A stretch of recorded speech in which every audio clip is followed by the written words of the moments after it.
Okay,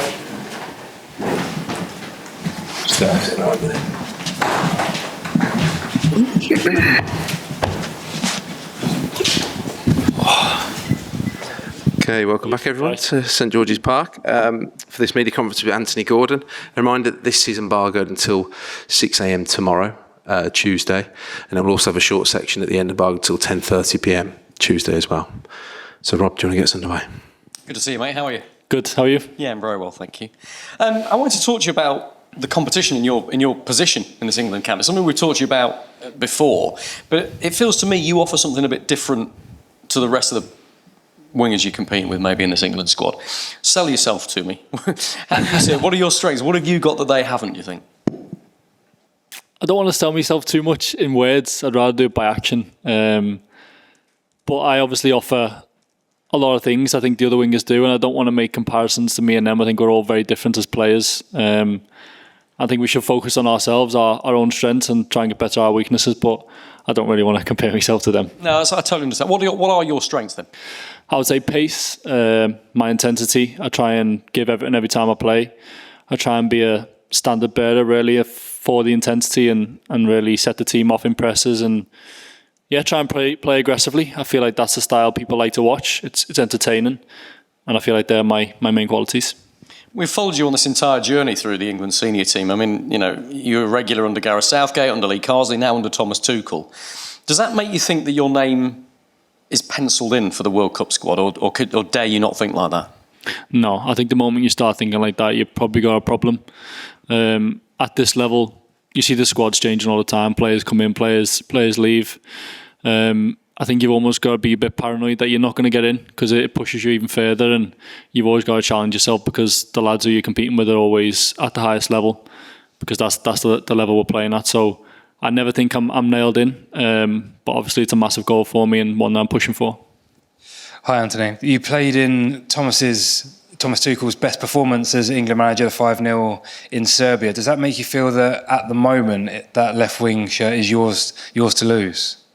No, again, I don't think so because one performance is not enough. I think I've probably been at 50% in an England shirt. To be honest, I'm nowhere near where I can get to, but I'm feeling more comfortable every time I play. So I'm looking forward to performing like that more often.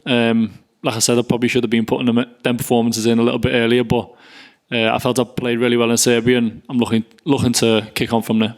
You say you've been at 50%. The manager said he's trying to increase the competition in the squad and make it feel a bit spicier before the World Cup. Are you feeling that yourself as a player? I don't even think it's up to the manager to do that. I think it's up to us as players to push ourselves as individuals, and that ultimately challenges the next man in our position to do better again. And coincidentally, it's World Cup year and everyone seems to be flying. Anthony, when players like Jude Bellingham and Phil Foden and Jack Grealish are left out of the squad, what message does that send to the group, or how do you sort of interpret that personally?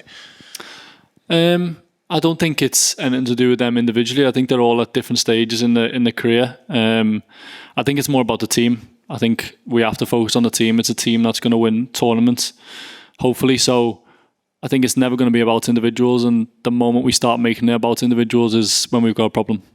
And he's obviously kept the group very similar to the last camp, and he's talked about the team spirit in that group. I mean, did it feel like the start of something, particularly that Serbia game, because it was such an impressive performance? Yeah, I think the last camp was probably the best I've been a part of, to be honest, in terms of just the vibe of the camp. Everyone seemed really happy, really content. On the pitch, like you said, we put in probably our best performance, and it seemed like everything just clicked on and off the pitch. So it doesn't surprise me that the same team is being called up again. But like I said before, we can't be complacent and think that that's just going to be fine from now on. We've got to better our levels again. Henry. Hi, Anthony. You're someone, whenever we listen to you, you're obviously someone who thinks a lot about your game. You read up a lot about it. Just sort of watching you, it's only on the telly in midweek. When you got your first penalty, the confidence seemed to flow through you a bit more. Are you a confidence player? I said after the game, funny enough, that I don't really believe in confidence. I think confidence it's for the moment. Everyone can feel good and people can feel bad in different moments. And I think if you go off your feeling, you're never going to truly be consistently successful. I think you have to perform even when you're not feeling at your best. And obviously, if you are feeling good and you've got momentum, you have to, take advantage and perform. But yeah, I'm not a big fan of confidence. I just try and do the right things all the time. But when you go into a game, you've got your confidence level is the same. But it did look like, particularly after the first penalty, that there was like almost a weight off your shoulders. You were trying things more. You were taking on your fullback more. Yeah, I would say I have a natural self-belief. I think that comes from maybe my background and where I'm from. It's very testing. So I think you have to have a lot of self-belief to be successful from that area. I think when you score a goal in a game, it does become a bit of a free hit. Especially if you score early, you're a lot more confident for the rest of the game, and I definitely felt like that. So if I can just ask one on the back of that, just when you say from the area that you come from, you have to stand up for yourself. Yeah, of course. Liverpool's well renowned for being a fighting city. It's very testing in many different ways, and I'm very thankful it is, because it gives me, like I said, that self-belief in myself, because people are always testing you and you have to really back yourself in all situations. Hi, Anthony. Hi. How important is it for you to stay injury-free between now and next summer? And is it something that you think about, or just get on with and playing your game? I think it's important. I wouldn't say it's something I think about, but it's definitely important. I think I've said before, the best ability is availability. There's no point being a good player if you can't play or you're not on the pitch all the time. So it's something I can't really control. I can give my very best to recover and be as fresh as possible for games, which I do. But yeah, not something I think about. Hi, Anthony. In this world of kind of trends and short-termism and headlines that kind of run one week and they change the next week, it's quite easy for the kind of like the mainstream and the audience to forget about how good somebody was a month, 2 months, 6 months previous. Your debut, you blew the world away, and then after that point, you've had increasing matches of performances of great turnout. So how relieved were you when there was a recognition almost of that performance, of that team performance after the last match? Yeah, I think it's good. I think that's football. I mean, it changes so fast. 1 minute you're good, 1 minute you're bad. Things move really quickly, and that's just the nature of the beast. I've got no problem with that. I think it's up to you to keep your levels and definitely improve them if you want people to think well of you and keep speaking positively about you and your performances. I think the same goes for us as a team. If we want the country to really back us going into tournaments, we need to, give them performances that they believe in. And how close are you watching how Harry Kane's playing at present? One of your attacking kind of compadres in that situation, but he's now dropped and he's playing deeper in a deeper role. Would you be excited about seeing him in that position for England? And how would that work with your pace running off him? Yeah, I think he's naturally been doing that for definitely the past 2 years since I've been playing with him. He's unbelievable, and I think his vision and his passing range is frightening. He's been on fire this year. He's someone that I try and pick his brains. I probably do his head in half the time, to be honest, but I try and just pick anything I can from him because he's a genius. He's playing at the very, very highest level a footballer can play. So I just try and annoy him and ask him as many questions as I can. And Henry's already asked a question a little bit about this. The 2 goals at the weekend, fantastic. Kind of like it's got that dealt with. Yeah. But you've not had the luck, I don't think, with England thus far. You've hit some fantastic strikes. They've not quite gone in. You've got the 1 goal. Yeah. How important is it to you to be in the coming matches, getting closer and closer, and hopefully hitting a few in?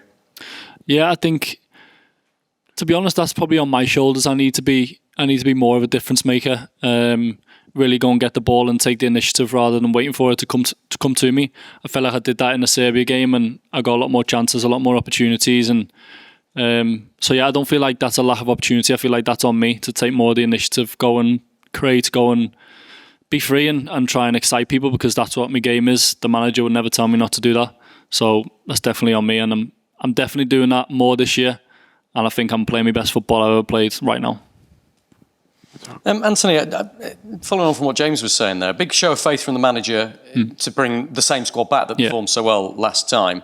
And I think you're right to mention that, Phil Foden and Jack Grealish, they've been a little bit in and out, but one who's been really constantly picked if he's fit is Jude Bellingham. Feels like he's a special footballer. Is it weird not to have him here with his presence? I think you definitely notice when he's not here because he's such a big presence, such a big player. But I think he's been injured. He's had a tough couple of months. And it's probably done him some good, to be honest. He's played so much football for his age. It's mad. He's younger than me. Like, it's crazy. He's played so much football, and he got surgery on his shoulder. So it just gives him time to build the rhythm up and start playing again. And I think we all know if he's playing week in, week out for Real Madrid, he's going to be in the England team. And last one. I mean, you're now playing for club and country with somebody up top who feels a bit similar in the way they play, I think. Yeah. Nick Woltemade is a 9 but can play 10. Yeah. Harry Kane, often we talk about him dropping deep and the value that gives England. How would you compare them, and how does that change your role when you're trying to deliver for those two? I think they do play a very similar style of football in terms of they want to almost be the quarterback. They want to come in and create. They don't just want to finish the chances like a typical striker would do. The amount of assists Harry's got in the past couple of years and over his career is outstanding. So for me personally, I think it helps me because my style sort of suits playing with that style of striker because I can run off them. If defenders want to go and engage with them, I can run off the back. So I think it's really positive for me and I really enjoy it. What did you make of Voltemade's penalty, by the way? Yeah, it was tough. We're all talking about it. Yeah, I was a bit gutted to come off the pitch because then I couldn't take it. So no, he done extremely well. He did. It was a big moment for him, and he's in great form. So long may it continue. Top man, thank you. Thanks. Okay, we'll end the initial section now.